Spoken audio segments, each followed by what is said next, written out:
এর মধ্যে উপস্থিত আছেন কারণ দিলীপ ঘোষ একটা প্যাকেজ ফরম্যাটে দেখাবো। দিলীপ ঘোষ কোথাও প্রথম থেকে তিনি বিপাকের মধ্যে রয়েছেন, কখনো মেদিনীপুর, কখনো আবার বর্ধমান, দুর্গাপুর। তারপরেও তার শিডিউল নিয়েও অভিযোগ, বিভিন্ন সময়ে নাকি একই জায়গায় শিডিউল দিলীপ ঘোষের। এই নিয়ে একটু মেজাজও হারাচ্ছেন, দেখুন। আমাকে চলুন চলুন শেষ মুহূর্তে বললে হয় না, শিডিউলের বাইরে আমি যাই না, যাবো না, যা বলবে শিডিউল আমি সেটা করবো, এসব চলতে পারে না।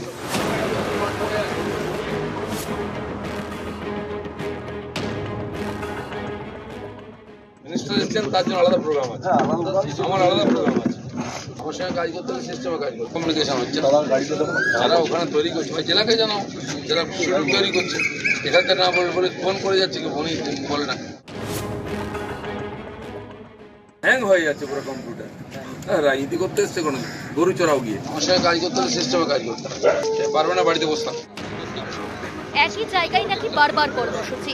বুধবার সাত সকালে প্রচারে বেরিয়ে মেজাজ হারান বর্ধমান দুর্গাপুরের বিজেপি প্রার্থী দিলীপ ঘোষ। হবে এই জন্য যে একই জায়গায় বারবার প্রোগ্রাম করছে, সেই জন্য সময় কম আছে, তো ম্যাক্সিমাম জায়গা আমি কভার করতে চাইছি, দেখলাম যে একই জায়গায় নিয়ে সেখানে আমি ঘুরে গেছি, ওদের মাথা চলছে না, প্রেশার নিতে পারছে না। দুর্গাপুরের শগরভাঙ্গা এলাকা, এই এলাকায় কদিন আগেই প্রচার করেছেন দিলীপ ঘোষ। বুধবার সেখানেই ফের চা চক্র, এতেই দলীয় কর্মীদের ধমক দিলীপের। হ্যাং হয়ে যাচ্ছে পুরো কম্পিউটার। রাজনীতি করতে এসছে কোনো গরু চড়াও গিয়ে। আমার সঙ্গে কাজ করতে হলে সিস্টেমে কাজ করতে পারবে না, বাড়িতে বসতাম। দিলীপ ঘোষ বিজেপির প্রাক্তন রাজ্য সভাপতি। দিলীপ ঘোষ রাজ্য সভাপতি থাকার সময় 2019 সালের লোকসভা ভোটে বাংলায় 18টি আসন জেতে বিজেপি, এক লাফে 2 থেকে বেড়ে 18। দিলীপ ঘোষ জেতেন মেদিনীপুর থেকে, এবারে সেই মেদিনীপুর থেকেই লড়তে চেয়েছিলেন, কিন্তু বিজেপি তাকে দাঁড় করিয়েছে বর্ধমান দুর্গাপুর থেকে। সেখানেই প্রচারের শিডিউল নিয়ে এদিন ক্ষোভ প্রকাশ করেন দিলীপ। যন্ত্রণায় বিনা প্ল্যানিং এ নিয়ে গেছে, আমি দেখলাম এই জায়গায় আগে এসেছি আমি, তাই আমি বলেছি দ্বিতীয়বার যেন এরকম না হয়, সময় নষ্ট হয়। 5 বছর ধরে তিনি চাষ করলেন মেদিনীপুরে, তাকে শুভেন্দু সুকান্ত এক্সপোর্ট করে দিল দুর্গাপুরে, তো ওনার দুঃখ হবে না? ওনাকে সহসভাপতি করলো, আবার সেটা কেড়ে নিল। ও নিজের দলের লোকদের উনি বলতেন না, ওই যে লাঠি, হকি স্টিক, ওগুলো সুকান্ত শুভেন্দুকে দেখায়। আপনারা ওটা বুঝতে পারেন না। রাজনীতি করতে এসছে কোনো গরু চড়াও গিয়ে। নিউজ 18 বাংলা। আর আমার সঙ্গে এই মুহূর্তে রয়েছেন বর্ধমান দুর্গাপুর থেকে দিলীপ ঘোষ। দিলীপ দা, প্রচন্ড গরম, তার মধ্যে প্রচুর প্রচার করছেন, একেবারে দৌড়ে বেড়াচ্ছেন। দিলীপ ঘোষ মানেই তাই মেঠো রাজনীতি, মেঠো ভাষা, সবকিছুই। দিলীপ দা কোথাও শুরু করেছিলেন হাউ ইজ দ্য জোশ দিলীপ ঘোষ দিয়ে, এখন কি কোথাও জোশে কমতি হয়ে যাচ্ছে? আপনার নয়, আপনার দলের কর্মীদের?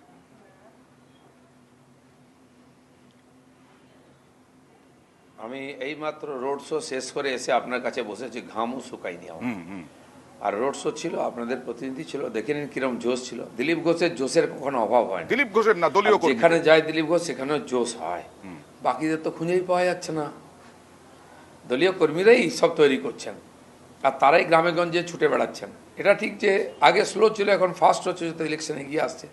অত্যধিক কাজের চাপ, অত্যধিক গরম, সবচেয়ে বেশি গরম এখানে এখন।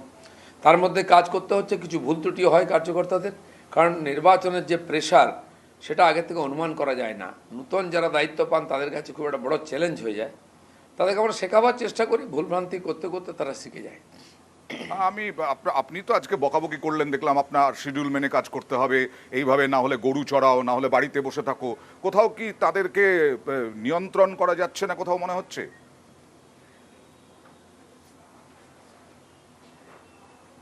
নিয়ন্ত্রণ তো প্রতিদিন শিখতে হয় রাজনীতিতে, যতদিন বেঁচে থাকতে হয় ততদিন শিখতে হয়।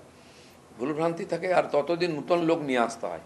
এটা অন্য সিপিএম কংগ্রেসের মতো নয় যে যারা একবার দায়িত্ব নিচ্ছে মৃত্যু পর্যন্ত থাকবে। আমরা নতুন নতুন যুবকদের সবসময় দায়িত্ব দিই আর তাদেরকে শেখাই। ভুলভ্রান্তি হলে সময় থাকলে বুঝিয়ে নেওয়ার চেষ্টা থাকে, কিন্তু যখন সময় থাকে না তখন একটু কড়াভাবে বলে, যাতে তারা সিরিয়াসলি কাজটা করে, দ্বিতীয়বার ভুল না করে, তার জন্য চেষ্টা হয়। আপনার শিডিউল কি, মানে যেটা মেনে চলতে হবে সেই শিডিউলটা ঠিক কি, কি বোঝাতে চাইছেন আপনি? শিডিউল আমার সকাল 6টার থেকে শুরু হয়, মর্নিং ওয়াক, তারপরে চা চক্র দিয়ে, তারপরে লোকজনের সঙ্গে দেখা সাক্ষাৎ, মাঝখানেও থাকে 9:30 9টার থেকে আমি রোড শো শুরু করি, গ্রামে গ্রামে জনসম্পর্ক গাড়ি নিয়ে। 11টা 12টা পর্যন্ত চলে। আবার বিকালবেলা এই 3-4 ঘন্টা ব্রেক থাকে, খাওয়া দাওয়া, প্ল্যানিং, অন্যান্য লোকেদের সঙ্গে দেখা করা। আবার 5:30 থেকে মোটামুটি শুরু হয়ে যায়, 8টা, 8:30, 9টা পর্যন্ত চলতে থাকে। দিলীপ দা, তৃণমূল বলছে যে আজকের যে বক্তব্যগুলো দেখানো হয়েছে দিলীপ ঘোষের, সেখানে বলা হচ্ছে যে আসলে খুব ব্যর্থ মনোরথ আপনি। আপনি মেদিনীপুর চেয়েছিলেন, সেখানে শুভেন্দু সুকান্ত একেবারে পাঠিয়ে দিয়েছেন আপনাকে বর্ধমান দুর্গাপুরে। যে লাঠিটা নিয়ে ঘুরছেন, যে হকি স্টিক নিয়ে ঘুরছেন, সেটা নাকি শুভেন্দু সুকান্তকে দেখাচ্ছেন। না, যারা আগেও বলেছে ওরা এসে দেখে যাক ওদের কি অবস্থা আছে বর্ধমান দুর্গাপুরে, ওদের ক্যান্ডিডেট কোথায়, ওদের কর্মীরা কোথায়। পার্টি অফিসের ভিতর থেকে গো ব্যাক স্লোগান দিচ্ছে, বাইরে বেরোবার হিম্মত নাই। আমি জানি না টিএমসির কে বক্তব্য রেখেছে, আমি শুনিনি। কে বলেছে এটা? স্পোক্সম্যান কুণাল ঘোষ। কে বলেছে বলুন না। কুণাল ঘোষ আমার বন্ধু লোক সবাই। আচ্ছা আচ্ছা, তার চেয়ে দুঃখী মানুষ তো আজকে ভারতবর্ষে নাই। মোটামুটি তিনি আমার জন্য খুব কষ্ট পেতেন, আজকে আমার কষ্টও হচ্ছে না ওনার জন্য। এত দুর্দশার মধ্যে আছেন তিনি, শক্তি সামর্থ্য লাগিয়ে যা বলার নয় তা বলে জায়গা তৈরি করার চেষ্টা করেন। অন্য মহামন্ত্রীরা ধাক্কা মেরে সরিয়ে দেন চেয়ার থেকে, তারপরে লড়ে যাচ্ছিলেন। তার জন্য কত সমালোচনা, গালাগালি খেতে হয় ওনাকে, কিন্তু শেষ পর্যন্ত পদটাও গেল, আর বলার সুযোগও পাবেন না উনি। তো সেই জন্য দয়া হয় আমার এইসব লোকের ক্ষেত্রে। দিলীপ ঘোষ ময়দানে লড়ছে, আর লড়ে জিতে সে রেকর্ড বরাবর আছে। বাকিরা তো নির্বাচনই লড়েননি। কেন কীর্তি আজাদ, কীর্তি আজাদ এর আগেও নির্বাচনে লড়েছেন। সেই কীর্তি আজাদ এবার তৃণমূলে দৌড়ে বেড়াচ্ছেন বলা যায়, এই রোদের মধ্যে, গরমের মধ্যে। তিনিও আপনাকে আক্রমণ করছেন।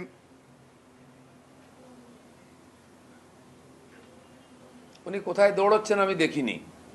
উনি যখন থেকে এসছেন 1 মাসের বেশি, তো উনি 1.5 মাস নেমেছেন, আমি তো নেমেছি। কটা প্রোগ্রাম করেছেন জিজ্ঞেস করুন। ওনার কর্মীরা ওনাকে খুঁজছেন, পাবলিক তো ভুলেই গেছে ওনার নাম। সেই জন্য উনি, আমার তো মনে হয় নেহাত নাম ঘোষণা হয়েছিল, নমিনেশন করতেন না। নির্বাচন পর্যন্ত টিকবেন কিনা, ছুটি চাইছেন মায়ের মধ্যে, রেস্ট নেওয়ার জন্য, শরীর খারাপ হয়ে যাচ্ছে। আমিও তার সুস্বাস্থ্য কামনা করেছি। দিলীপ ঘোষই মাঠে আছে, আর কেউ নাই।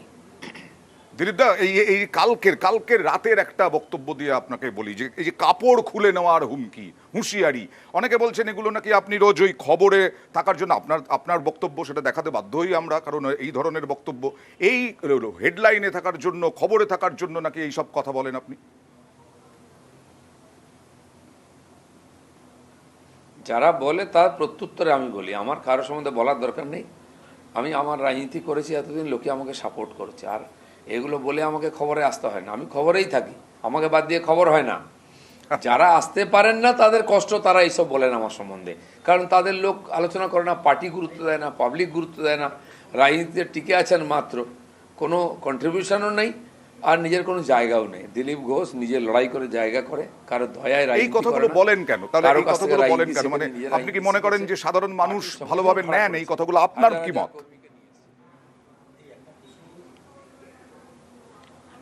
নেন কিনা জানি না, নিশ্চয়ই নেয়, নাহলে তো আমাকে রিজেক্ট করে দিত। যার সম্বন্ধে বলছি, কেন বলেছি সেটা মানুষ বোঝে। মানুষ চায়, যেমন সিনেমার হিরো যখন ভিলেনকে মারতে আরম্ভ করে, আমরা দেখেছি সিনেমা হলে সিটি পড়তো, হাততালি পড়তো, কারণ সে সবাইকে রগড়ায়। দিলীপ ঘোষ সেই হিরো হয়ে উল্টো মারে বলে লোকে হাততালি দেয়। দিলীপ ঘোষ, আপনি কি ইঙ্গিত দিলেন যে দিলীপ ঘোষ হিরো, বাকি সব জিরো?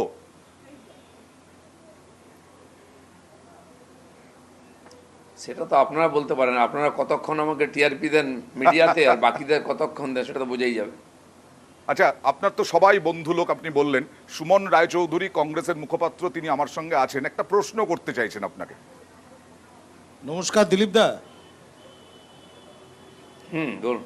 হ্যাঁ দিলীপ দা, নমস্কার।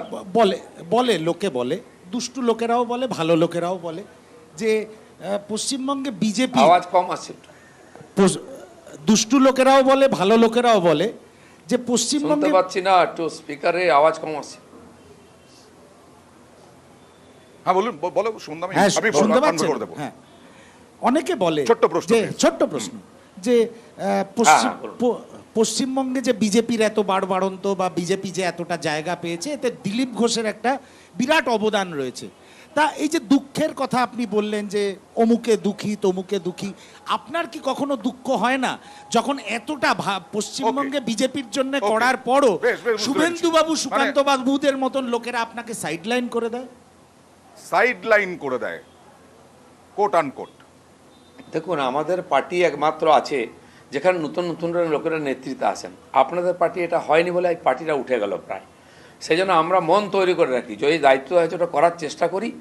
পার্টির কাছ থেকে ওইরকম কোনো প্রত্যুত্তর আশা করি না। যে আশা করে সে হতাশ হয়। দিলীপ ঘোষের কোনো আশা প্রত্যাশা নেই, দিলীপ ঘোষের কাছে মিশন আছে। আমি নতুন নতুন লোককে নিয়ে আজ বিজেপি যাদের দেখছেন না নেতা যে কজন বিজেপি তাদেরকে গ্রামগঞ্জ থেকে ধরে নিয়েছে দিলীপ দা, তার কাঁধে হাত রেখে তাকে রাজনীতি শিখিয়েছে, লড়াই শিখিয়েছে। আর তারা স্বীকারও করে, আর স্বীকার না করলে কিছু যায় আসে না আমার। আজ এক একটা লোককে আমি ধরে নিয়ে এসেছি যারা পার্টিতে নেতৃত্ব করছে, যারা লড়াই করছে, এমএলএ এমপি হয়েছে, এটা আমি বলতে পারি। তো সেই জন্য দিলীপ ঘোষের কোনো আশা প্রত্যাশা নেই। পার্টি দাঁড়িয়েছে, যেটা আমার মিশন, আমি খুব খুশি আছি। অন্য কেউ এরকম ভাবে ধরে আনতে পারছে না, নেতৃত্বে আনতে পারছে না, অন্য কাউকে বিজেপি সেইভাবে রাজ্যে বিজেপি সেইভাবে স্থান দিতে পারছে না বলে আপনার মনে হচ্ছে? আপনার যে পারফরমেন্স ছিল? না, ধরে আনার ব্যাপারটা হচ্ছে যে আপনি যদি পার্টিকে সর্বোপরি মনে করেন, সংগঠনকে মনে করেন, আদর্শকে, তাহলে সমস্যা নেই। সেখানে যদি ব্যক্তি আগে চলে আসে যে আমার কি হবে প্রশ্ন আসে, তখন সমস্যা আসে। আমি আশা করব আমাদের পার্টির যে সিস্টেম সেটা ঠিকঠাক চলবে, তাহলে পার্টির নতুন নেতৃত্ব আসবে, নতুন লোক আসবে, পার্টি বাড়তে থাকবে। কোথাও সমস্যা হলে সেটা দেখার লোক আছে আমাদের। এবার ভোটে আবার আসি। আমার সঙ্গে আরো অতিথিরা রয়েছেন, তারাও কথা বলতে চান, মানে আপনার সঙ্গে কথা বলতে চান তারা।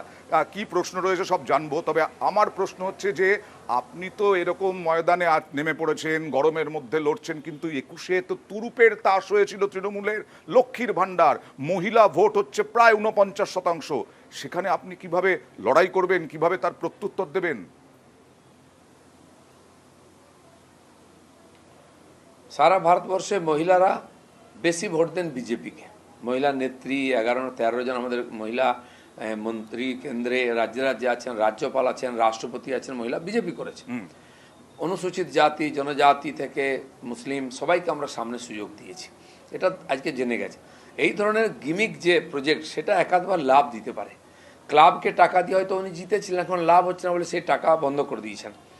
এখন লক্ষ্মী ভাণ্ডার চলছে, আমরাও এই লক্ষ্মী ভাণ্ডারের যে কল্পনা মধ্যপ্রদেশের লাডলি বাহনা শিবরাজজি শুরু করেন, দিলীপ দা, আমি এখান থেকে একটু interrupt করছি। আপনি গিমিক কেন বলছেন? 500 টাকা থেকে 1000 করেছে, 1000 থেকে 1200 করেছে রাজ্য সরকার। এবং শুধু তাই নয়, বারবার বিজেপির নেতারাও, এ রাজ্যের বিজেপি নেতারাও বলছেন যে লক্ষ্মীর ভাণ্ডারে আরো বাড়িয়ে দেব জিতলে পরে, ক্ষমতায় এলে পরে। তাহলে গিমিক কোথায়, কেন বলছেন? না না, আমি বলছি তো যে মধ্যপ্রদেশে আমরা 3000 টাকা দিই, বাড়িয়ে দেবো বলছি না, আছে অলরেডি। তো যদি মনে হয় এটা প্রয়োজন আছে এখানকার সাধারণ মানুষের, মহিলাদের জন্য, নিশ্চয়ই বিজেপি দেবে। কারণ কি, গ্যাস দিচ্ছে, শৌচালয় দিয়েছে, বাড়ি দিয়েছে, লক্ষ লক্ষ টাকা দিয়েছে। 500 টাকা মতো ভিক্ষা আমরা দিই না, তার জন্য লাইনে দাঁড়িয়ে লোকে মারা গেছে চাপা পড়ে। কিন্তু একটা SMS করতেন, চিঠি করতেন, মোদিজি লক্ষ লক্ষ টাকার বাড়ি, শৌচালয়, গ্যাস দিয়ে দিয়েছেন। কে বেশি দিয়েছে, এটাও লোক জেনে গেছে আজকাল। তার মানে এটা প্রয়োজন হলে আপনারাও সেই পথে হাঁটবেন। আপনি একজনের কথা বললেন কুণাল ঘোষ নিয়ে, বলতি বন্ধ হয়ে গেছে কুণাল ঘোষের, আপনি বললেন সেই জায়গায় এখনো বলতি বন্ধ হয়নি। এখনো পর্যন্ত আমার সঙ্গে রয়েছেন তৃণমূল মুখপাত্র শান্তনু সেন, তিনি কিছু বলতে চান, প্লিজ। দিলীপবাবু, প্রথমেই বলবো, আমি আমার দলের তরফ থেকে তো নিশ্চিত করে বলবো যে আমার দলের প্রার্থী জিতবে, কিন্তু ব্যক্তিগতভাবে আমি আপনাকে শুভেচ্ছা জানাতেই পারি। আমার শুভেচ্ছা আপনার জন্য রইল।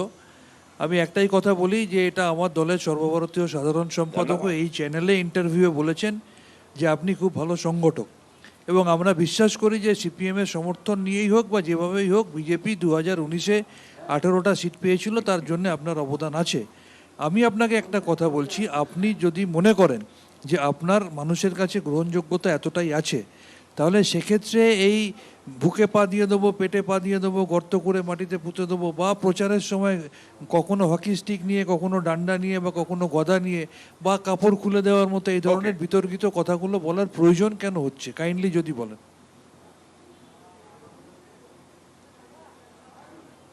এটা আপনার কাছে বিতর্কিত হতে পারে, সাধারণ মানুষের কাছে খুব প্রয়োজনীয়। কারণ আপনারা যে ধরনের গুন্ডামির রাজনীতি করেন, দুর্নীতির রাজনীতি করেন, তার সামনে বুক চিতিয়ে লড়ার মতো লোক নেই। পরের দিন পুলিশ চলে আসবে বাড়িতে, CID এসে যাবে। আর আপনি বলছেন সিপিএম কংগ্রেসের সাপোর্ট নিয়ে জিতেছি অবশ্যই। আমি আপনাকে বলে দিচ্ছি, আপনি নির্বাচনের পরে ভোট ঘুরে নেবেন আপনাদের এই দুর্গাপুর, বর্ধমান দুর্গাপুরে আমি টিএমসির সাপোর্ট নিয়ে এবার জিতবো। সিপিএম, কংগ্রেস, টিএমসি সবাই আমাকে সাপোর্ট করবে, আর আপনি এটা গুনে নেবেন ভোটটা আগের বারের এবারের সঙ্গে। টিএমসি, কংগ্রেস সবাই সাপোর্ট করবে। আপনাকে বড় দাবি করলেন পার্থপ্রতিম বিশ্বাস আছেন আমার সঙ্গে, আপনি চেনেন পার্থপ্রতিম বিশ্বাস, অধ্যাপক, সিপিআইএম নেতা, কি বলবেন প্লিজ? না, দিলীপদা ভালো সংগঠক হিসেবে বিজেপির পরিচিত, ফলে তিনি বলেছেন যে সংগঠনের জন্য তিনি বহু নতুন প্রজন্মের লিডারদের নিয়ে এসেছিলেন। আমার প্রশ্ন, তাই যদি হয় যে বিজেপি নিজের পায়ে এতটা দাঁড়ানোর মতো অবস্থায় রয়েছে, তাহলে এই যে যোগদান মেলা বলে যেটা আমরা 19 সালে দেখেছিলাম, যে 150 জন প্রায় তৃণমূল থেকে বিজেপিতে প্রার্থী করা হয়েছিল, এমনকি এবারেও যে যারা ছিলেন তৃণমূলে পরশুদিন তারা হচ্ছেন যখন বিজেপির প্রার্থী পদ পেয়েছেন, যারা বিজেপিতে ছিলেন তারা তৃণমূলে চলে যাচ্ছেন। আমি বলছি যে এই যে পার্টি উইথ এ ডিফারেন্স, যে পার্টির সংগঠক আপনি যে পার্টি লিড করেছেন, সেটা কি এটার নমুনা? এরকম বলা হয় যে আপনি নাকি ঘনিষ্ঠ মহলে এরকমটা বলেছেন যে সত্যি নীতি আদর্শ চলে যাচ্ছে, যে পারছে তাকে, যাকে পারছে নিয়ে নিচ্ছে।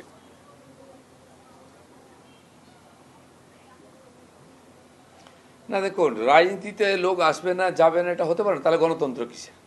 লোকের মত পরিবর্তন হবে, তারা আসবে, পার্টি ছাড়তে পারে, এবার জুড়তে পারে। ঠিক আছে, সিপিএম বলতে পারে কি তারা কি আদি অকৃত্রিম সেরকমই আছে? চেষ্টা করেছেন ওনারা, তারা হয়তো এই বাস্তবটাকে স্বীকার করতে পারেননি বলে আজকে একদম সাইডলাইনে বাইরে চলে গেছেন। যদি এটা স্বীকার করে নিতেন বর্তমান ভারতীয় গণতন্ত্রের ব্যবস্থাকে, তারা যাকে সোয়ারের খোঁয়াড় বলতেন সেখানে তো ঢুকেছিলেন একদিন, আজ লোক ঢুকতে দিচ্ছে না। তাই তো সেজন্য যারা এসেছে সব ভালো আমি বলবো না। আমি যোগদান মেলা করেছি, আপনি 1,500 নয়, আমি লক্ষ লক্ষ লোককে জয়েন করেছি, সারা পশ্চিমবঙ্গ জুড়ে হাজার হাজার লোকের মেলা করেছি, কিন্তু তারা সাধারণ লোক, যারা আপনাদের ভোটার ছিলেন 22%, তারাও এসছেন। আর টিএমসি থেকে কিছু নেতাও পরে ঢুকেছেন। আমি আপনাকে অন মিডিয়া বলছি, আমাকে অনেকবার ডাকা হয়েছে দিল্লিতে আসুন, অমুক নেতা জয়েন করবে, আমি কিন্তু যাইনি। আপনারা দেখেছেন দিল্লিতে গিয়ে ঝান্ডা দিতে কাউকে? আর আমি বলেছি যদি কাজ করতে হয়, বাংলার পরিবর্তনের কাজ করতে হবে, এখানে জয়েন করতে হবে। দিলীপ ঘোষ এখানে লড়াই করছে, আমি যাইনি। আপনারা হয়তো জানেন, অনেকে হয়তো অন্য ভাবেন, পার্টির সঙ্গে হয়তো এরকম হতে পারে। দিলীপ ঘোষের স্ট্যান্ড ঠিক আছে। আবার এই ভোটের পরে আবার যোগদান মেলা করতে হবে, এটা জেনে রাখুন আপনি, হবে, এটা বাস্তব পরিস্থিতি। ওকে, অনেক ধন্যবাদ এবং লড়াইয়ের জন্য শুভেচ্ছা রইল দিলীপ ঘোষকে, দিলীপ ঘোষের জন্য শুভেচ্ছা রইল, অনেক ধন্যবাদ। এবং আমরা আবার আলোচনায় ফিরবো, রাজনৈতিক তর্ক বিতর্কে ফিরবো একটা ছোট্ট ব্রেকের পর। একটা ছোট্ট ব্রেক, আবার ফিরে আসছি জনতা।